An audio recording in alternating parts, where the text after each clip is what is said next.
खबर सांबा से आ रही है। यहां बॉर्डर एरिया में संदिग्ध ड्रोन देखा गया है। कल रात पाकिस्तान की तरफ से 2 बार ड्रोन आते देखा गया, जिसके बाद इलाके में सुरक्षा बलों ने सर्च ऑपरेशन लॉन्च कर दिया है।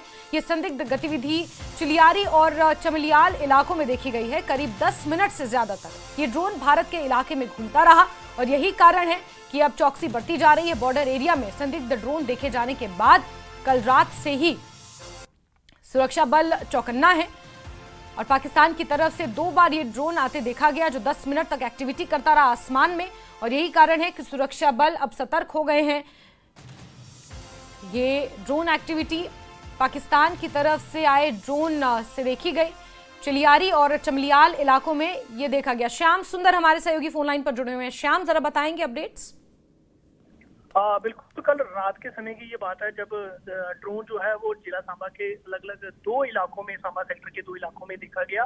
पहले सांबा सेक्टर के चिलियारी इलाके में देखा गया, जो कि स्थानीय लोगों ने इसको देखा आते हुए, और बिल्कुल साफ तौर पे देखा जा रहा था कि वो पाकिस्तान की तरफ से इस तरफ आ रहा था। और कहीं ना कहीं सुरक्षा बल भी जो है वो भी कड़ी नजर इस ड्रोन पे जो बनाए हुए थे, लेकिन काफी समय तक ये ड्रोन उस इलाके में जो है वो घूमता रहा और सरहद के बिल्कुल नजदीक देखता रहा। उसी के साथ साथ अगर हम बात करें तो रामगढ़ सब सेक्टर में भी ड्रोन जो बाबा चमलियाल पोस्ट है वहां उसके नजदीक जो है वो उड़ता हुआ संदिग्ध तौर पर पाया गया, जिसको लेके उसके बाद पूरी तरह से भारत पाक अंतर्राष्ट्रीय सीमा पर जो है बीएसएफ की तरफ से अलर्ट जारी कर दिया गया।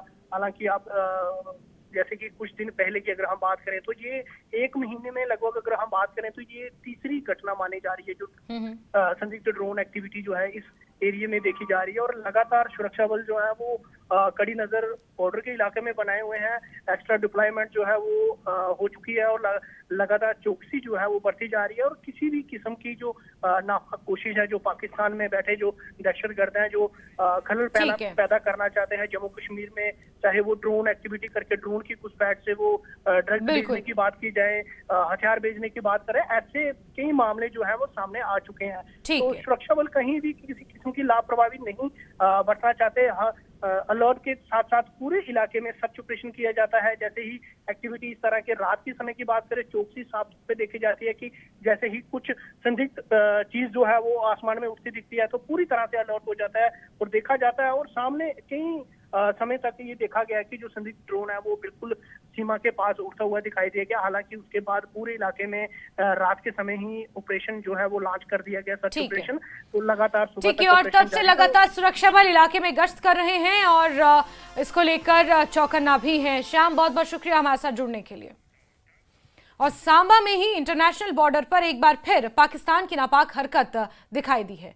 बॉर्डर के बाद संदिग्ध ड्रोन दिखाई दिया, जिसके बाद सुरक्षा बल अलर्ट है। पाकिस्तान की तरफ से लगातार ड्रोन के जरिए ड्रग्स तस्करी की कोशिशें की जाती रही हैं। पाकिस्तान लगातार आतंकियों की घुसपैठ कराने की कोशिश में भी जुटा है, लेकिन सेना और बीएसएफ के मुस्तैद जवान मुंहतोड़ जवाब देते हुए उसकी हर कोशिश को नाकाम करते हैं। बीएसएफ के आईजी शशांक आनंद ने न्यूज 18 से खास बातचीत में कहा कि ठंड बढ़ने के साथ ही घुसपैठ की चुनौतियां बढ़ जाती हैं, लेकिन हाईटेक तकनीक से लैस जवान पाकिस्तान की किसी भी साजिश को कामयाब नहीं होने देंगे। बीएसएफ फ्रंटियर शशांक आनंद जी मेरे साथ मौजूद है। सर, हमने देखा है कि तरह के इनपुट्स भी हैं कि वापस ऑप्स संधूर के बाद जो टेरर इंफ्रास्ट्रक्चर है, लॉन्चिंग पैड्स हैं, उसको एक्टिव करने की कोशिश है। किस तरह के इनपुट्स आपके पास है और इसका काउंटर मेजर क्या लिया गया है? देखिए, जो ऑपरेशन सिंदूर के दौरान जो दुश्मन का नुकसान हुआ वो हम सभी ने देखा है। भारत ने पूरे विश्व के आगे तस्वीरें रखी कि कैसे दुश्मन के टेररिस्ट कैंप्स का, हेडक्वार्टर्स का नुकसान हुआ है। ऐसे में ये लाजमी है कि उनके द्वारा कुछ कदम उठाए जाएं उसको रिवाइव करने के लिए। उन सभी गतिविधियों से हम अवगत हैं और सीमा के उस पार जो भी कार्रवाई आतंकवादी संगठनों के द्वारा की जा रही है उसकी सूचना हमारे पास लगातार आ रही है। हम किसी भी चुनौती के लिए तैयार हैं और जब तक सीमा सुरक्षा बल के बहादुर जवान चाहे लाइन ऑफ कंट्रोल पे या अंतर्राष्ट्रीय सीमा पे डटे हुए हैं तो हम घुसपैठ को बर्दाश्त नहीं करेंगे। सर, क्या उन्हीं लॉन्चिंग पैड्स को रिवाइव करने की कोशिश है जिनको तबाह किया गया था, या वापस पीछे जाके कहीं ताकि बचा जा सके? अगर बीएसएफ जो है वापस रिटेलिएट करती है उनके किसी भी मिस एडवेंचर को, तो किस तरह की रणनीति उनकी तरफ से अपनाई गई है? क्या इनपुट है? देखिए, ये तो उनको पता लगी गया है कि हमने उनके किन ठिकानों को टारगेट किया है। वो टारगेट तो दोबारा से हम कभी भी कर सकते हैं और उसके अलावा ये तो वाजिब बात है कि वो उन टारगेट्स को चेंज करना चाहेंगे। लेकिन ऐसे में जो भी गतिविधियां वहाँ चल रही हैं वो हमने बहुत क्लोजली हम उन पे वॉच कर रहे हैं और उनकी जो मूवमेंट्स हैं उस पर भी हमारी निगरानी लगातार बरकरार है। और आने वाले समय में अगर उनकी तरफ से दोबारा ऐसी हिमाकत करी जाएगी तो फिर से दुश्मन को ये संदेश दिया जाएगा कि भारतीय सुरक्षा बल किस प्रकार से मुंह तोड़ जवाब देते हैं। ये तो लॉन्चिंग पैड्स की बात हुई, उसके साथ साथ जो रेंजर्स हैं, पाकिस्तानी रेंजर्स हैं, वो भी इस वक्त जो है सब जानते हैं कि आतंकवादियों को फैसिलिटेट करते हैं इन्फिल्ट्रेशन के लिए, और क्योंकि पासिस बंद होने वाले हैं, विंटर जो है आ जाएगा, तो ऐसे में प्लेन पे जो फोकस आएगा उसको लेके कोई काउंटर स्ट्रेटेजी? बीएसएफ के जो जवान हैं वो हर मौसम हर सीज़न में मुस्तैद रहते हैं। आने वाले जो सर्दी के समय में ये खतरा बढ़ जाता है कि कुछ इलाकों से घुसपैठ की कोशिश दुश्मन के द्वारा की जा सकती है। ऐसे में हमारी तैयारी है, हमने मॉडर्न टेक्नोलॉजी का हम उपयोग कर रहे हैं और हमारे जो जवान हैं उनका हौसला बहुत बुलंद है और उनको पता है कि अभी हमने हाल ही में ऑपरेशन सिंदूर में किस प्रकार दुश्मन को के दांत खट्टे करे हैं। तो ऐसे में अगर उनके द्वारा कोई भी घुसपैठ की कोशिश की जाएगी तो उसको हम बर्दाश्त नहीं करेंगे और मुंह तोड़ जवाब घुसपैठ का दिया जाएगा। आगे बढ़ते हैं। श्रीनगर में किश्तवाड़ के शहीद 2 जवानों को श्रद्धांजलि दी गई है। लांस हवलदार पलाश घोष और लांस नायक सुजय घोष को उपराज्यपाल मनोज सिन्हा ने नमन किया है। ये दोनों जवान कोकरनाग में एक एंटी टेरर ऑपरेशन के दौरान शहीद हुए थे। ऑपरेशन के दौरान मौसम खराब हुआ, बर्फीले तूफान में दोनों जवान फंस गए थे और इसी दौरान ये बहादुर जवान वीर गति को प्राप्त हुए, जिन्हें नम आंखों से नमन किया गया। तो उपराज्यपाल मनोज सिन्हा ने श्रीनगर में दोनों जवानों को श्रद्धांजलि अर्पित की। कोकरनाग में एंटी टेरर ऑपरेशन के दौरान ये दोनों वीर गति को प्राप्त हुए थे। खराब मौसम के चलते बर्फीले तूफान की चपेट में दोनों आ गए थे, जिसके बाद ये वीर गति को प्राप्त हुए, जिन्हें नम आंखों के साथ नमन किया गया।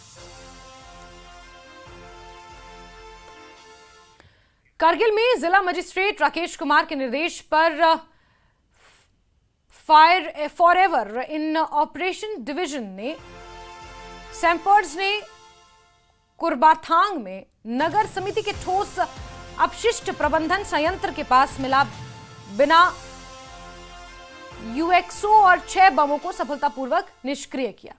नगर समिति के अधिकारी ने सबसे पहले यूएक्सओ की खोज की थी। सूचना मिलते 121 ब्रिगेड के स्टेशन कमांडर और सैंपर्स ने त्वरित कार्रवाई की।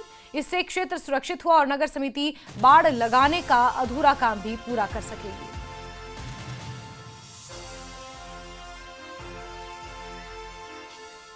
खबरों का सिलसिला जारी, वक्त एक ब्रेक का।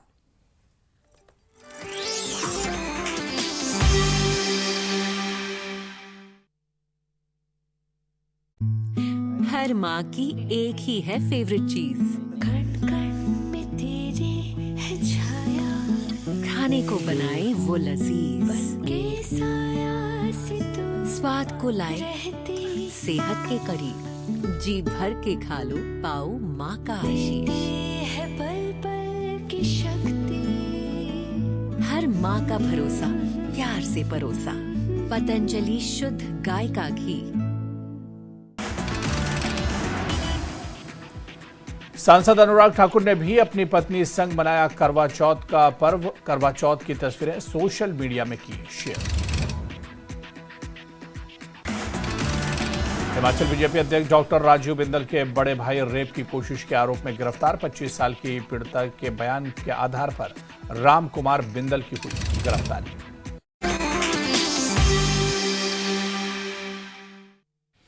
आगे बढ़ते किश्तवाड़ में मुगल मैदान तहसील के सिगड़ी बलाना इलाके में क्रूजर वाहन भूस्खलन की चपेट में आ गया। वाहन में करीब 10 से 12 लोग सवार थे। बचाव दल और स्थानीय लोगों ने 3 यात्रियों को सुरक्षित निकाल लिया है। बाकी फंसे हुए लोगों को खोजने और बचाने का काम जारी है। पुलिस और अधिकारी घटनास्थल पर मौजूद हैं, बचाव अभियान में जुटे हुए हैं।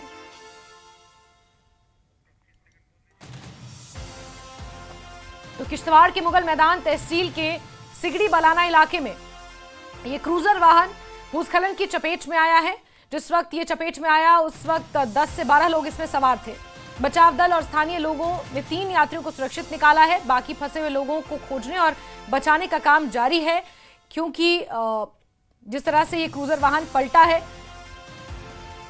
लोगों की हालत इसमें बिगड़ सकती है, लेकिन 3 लोगों को सुरक्षित बाहर निकाला गया है। 10 से 12 लोग इस वक्त इसमें सवार थे जब ये भूस्खलन की चपेट में आया है।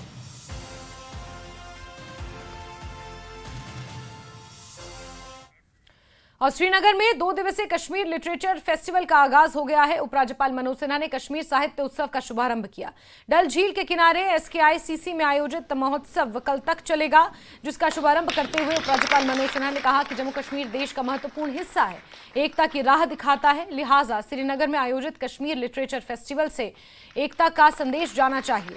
उपराज्यपाल ने कहा कि यहाँ के कई ऐसे नायक हैं जिनकी कहानियां अब तक नहीं लिखी गई, जिसके बारे में जरूर लिखा जाना चाहिए। जम्मू कश्मीर देश के साहित्य और संस्कृति का ऊर्जा क्षेत्र है, जिसमें विविध धार्मिक और सामाजिक भावनाओं का संगम स्पष्ट रूप से हमें दिखाई पड़ता है।